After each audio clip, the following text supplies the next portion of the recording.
started now. Because that's what we're going to do during the pandemic.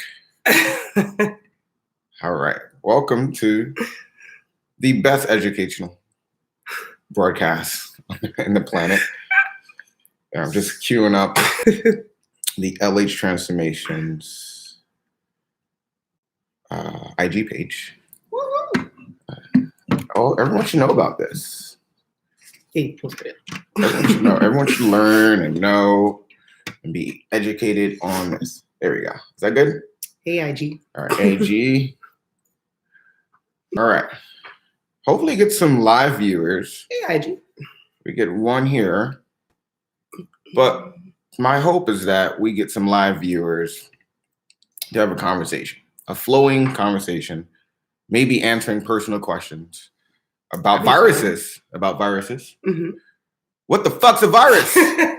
Why are we home right now? What? I need to get a shape up. I gotta get a haircut. I'm pissed. I thought Corona was beer. So all this time, you know, Shayri's been teaching about viruses. Yeah. No. So the purpose of this, and it's from a personal note, I think I've been home 30 days now. Yes. Mm-hmm. And since I've been home, I've been watching Shayri homeschool. Well, teacher classes from home. Virtual teaching. Yeah. That's what it's called. Distance learning, virtual teaching. We're all on a box. Basically. Yeah. So still educated. Through that, I've gotten a lesson in viruses. Yeah. Because she's teaching that with our students, the 8th grade. Yeah. Hey, Jackie. Morning, Jackie. Beer. Yeah. That's what he thought it was. He didn't. I'm joking. Corona, Corona. Good times. Corona. No, I'm totally joking. So before we even dive into what the discussion, let's kick off with some good news. Good news. Because we all need it. Positivity. Everyone is sharing this crap on social media, economy, blah, blah, blah. All right, listen. I got some good news for you. I want to congratulate my good friend, Kathleen. Go Cat, go Cat. She was featured on Chop last night. Yeah. Chop. Beat the judge. She got to round 2, and it's just amazing to see because she was on Chop before. She won the Irish episode, and it's just cool to see my friends like kill it, winning. You know, there are good things that are happening right now during this pandemic, and you just got to open your phone and watch the right things. Yep. What else? What else is good? Good news, absolute the best news. Larry here got the opportunity to teach the Yonkers public school system. So he's going to be doing distance learning under his Path Kids company. And I think that's awesome. Welcome. I always tell him he's a teacher, and now he's in it with us. Yes, I'm fully in it. I got the opportunity yesterday. I'm super excited. Path Kids, where we promote activity through healthy kids. Just talking to them, talking to the director, these kids need to be moving. Yeah. So through the workouts I've been hosting, actually I got a Path Kids workout today at 2 o'clock. 2 o'clock. So if you got kids, or if you just want to work out like a kid, because I like to do that stuff, join me for a workout. And last good news is for everyone, but mostly for you because I get to witness it. Her workout routine has been insane. She's kept it up. It's been dope. It's been like great to see. And it's great to just work out together because that's how our relationship blossomed. Yeah. You know, doing these crazy races and whatnot, the 30 for 30. So that's good times. Enough of this fitness stuff. We got to go outside. Nice. Got to run in the forest, Spartan races. Okay, I'm over. I digress. You don't sound excited at all. She doesn't sound excited at all. I'm over it. All right, so I want to kick it off like this. And it's more of a conversational piece.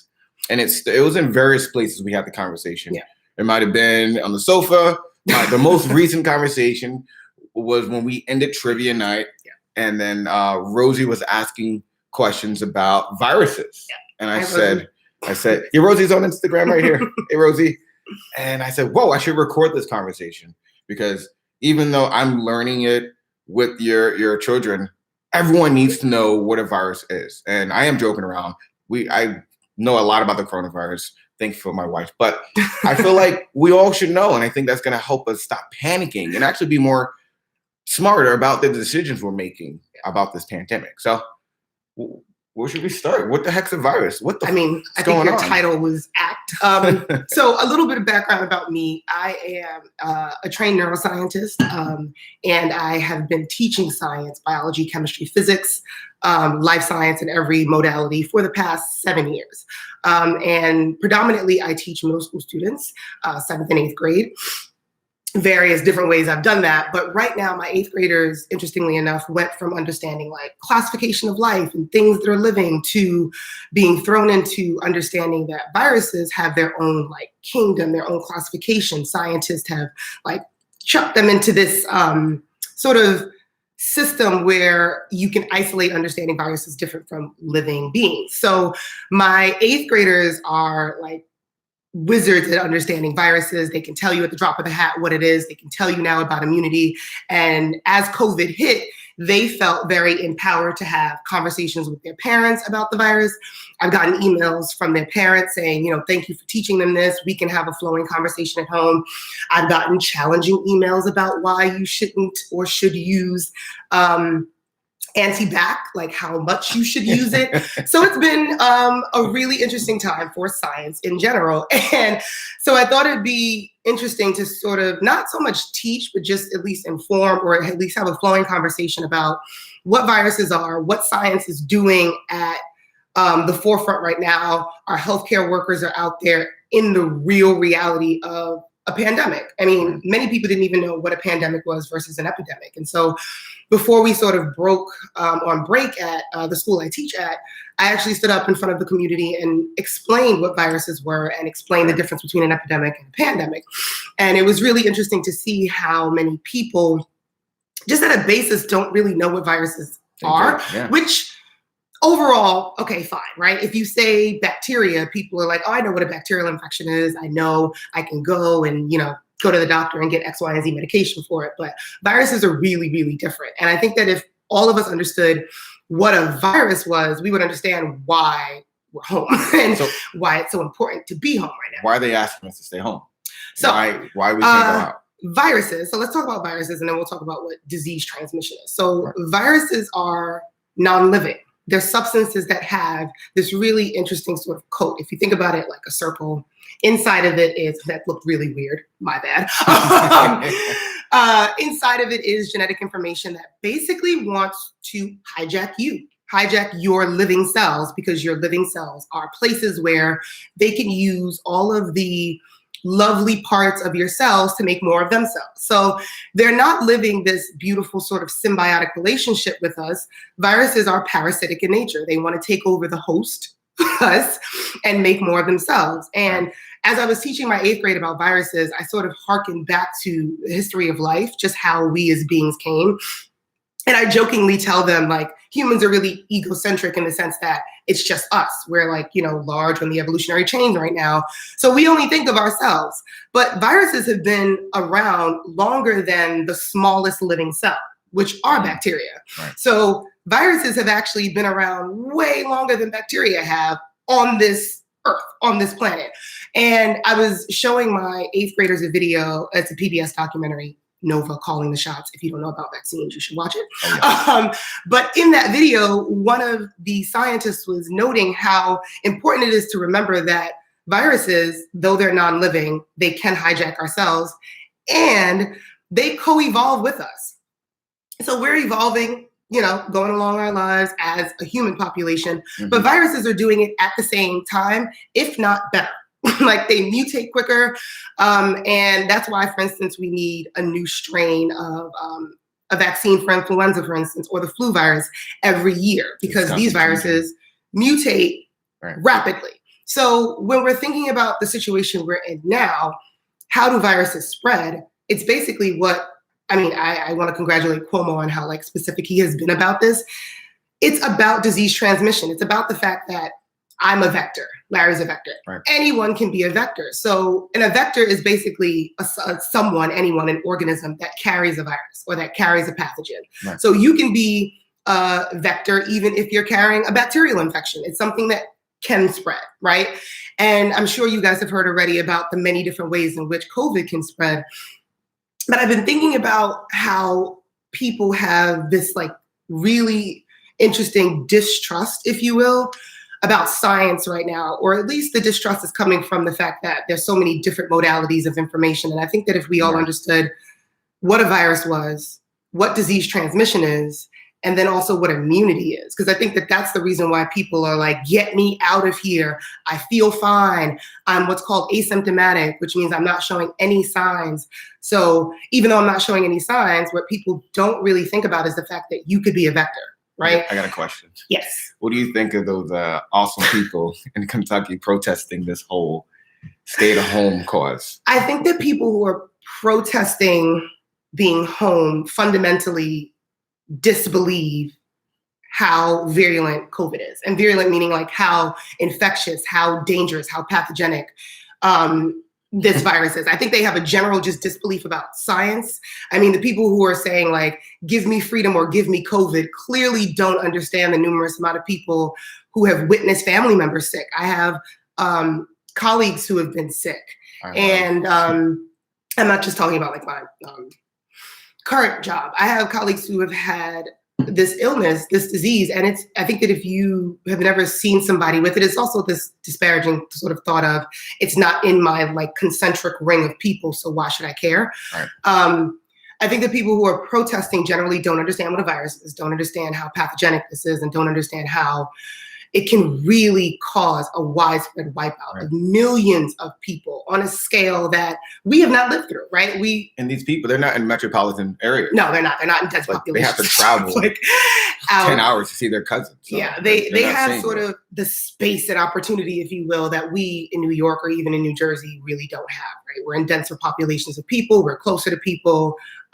So all of the guidelines that we've been hearing, I think, are not only efficacious and we need to listen to, but it also comes from a position of just lack of information or even maybe lack of trust in scientists. I was thinking about this morning in regards to what we even, like if you close your eyes right now, what image do you have of a scientist, right? And I usually start a number of my lessons like that. Like if you close your eyes, what does a scientist look like to you? Probably doesn't really look like this Black girl here. So it's like, yeah, you're thinking of like 1930s scientists, nuclear bombs, and not so much about people who are really trying to figure out, first off, what this virus is. Like, how does it hijack the cell? How is it different from influenza and the cold virus, which is also what we really need to understand. Right. This virus is so new, so novel that science needs time to catch up with it.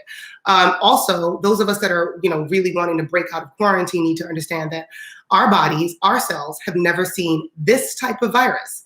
Therefore, we don't have what's called immunity to it, right? Everyone's sort of like, make a drug, make a vaccine, hurry up and make it.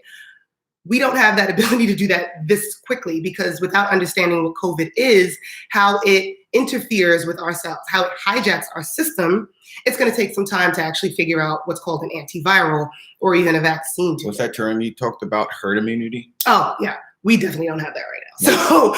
So herd immunity is a term that suggests that a number of people have what's called active immunity, either artificially through vaccines or by having the disease already, and then your immune system has gotten over it, if you will. You've built what's called antibodies, beautiful memory cells to it. And so if you were someone who's not vaccinated or has never had that disease and you walk out into the general population, the number of people around you have had that illness. So perfect example would be like chickenpox.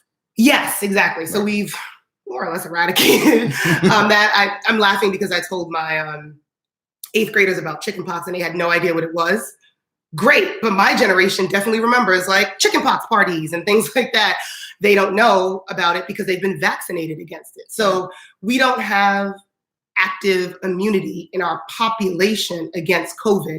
So the one route that we have to end disease transmission is for all of us to get real cozy at home, mentally fit, and also physically fit. Like, yeah, there's a lot we need to do to sort of understand that right now, even though we don't, in my very humble opinion, in the government have the best leadership. I will say at the state level, at least in New York, I am comforted by Cuomo's decisions.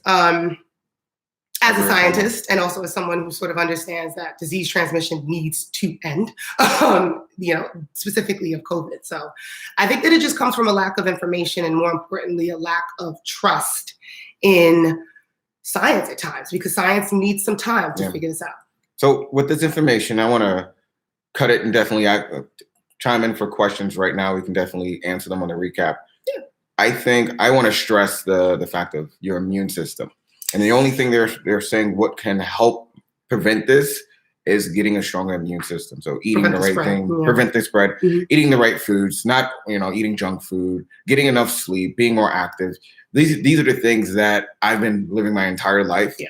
And I guess my frustration, she's my sounding board. My frustration right now with my own people and people that are interested in working out is no one's really getting the simple fact if you just active 30 minutes a day, this could potentially save your family's life. Yeah. So I figure you can hop up here and explain what the fuck a virus is.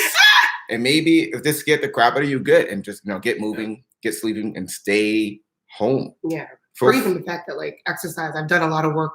It was research mainly on the effect of exercise in the brain, and just understanding that there are so many different proteins, for instance, in your brain that are upregulated in a really good way when you work out and when you exercise. You're actually upregulating a lot of different things in your immune system as well to get you safer, to get you more protected, if you will, against many different illnesses, not just the one that's facing us right now. Absolutely. Yeah. Any final notes before we chime off? I hope you guys know what a virus is now, even though they are non-living, they're non-cellular, they don't have cells like we do. They do a really good job at hijacking ours. And so when they do that specifically for COVID, it gets really, really nasty. And since we don't understand what COVID completely, we understand it, but we don't understand all of its modalities and how we can sort of beat it right now. It's really important. Now, I hope you understand what a virus is, what disease transmission is, and the fact that we don't quite yet have what's called active immunity. So we do really need to stay calm and stay home. All right, stay home, stay active, keep that mind going. Please, in the comment section, if you've made it this far in the recap, in the live, ask your questions. We'll get back to you. She's very smart. I'm so lucky to have a smart person to help me through this. I think that's what kept me sane, all right? So, as always, thanks for chiming in. Let's keep the conversation going. And we'll see you soon. Bye. Have a great morning. Awesome. That was fun. Bye, IG. IG is going to stick with us. IG, you're not leaving us, IG. I'm going to dance then. All right, IG.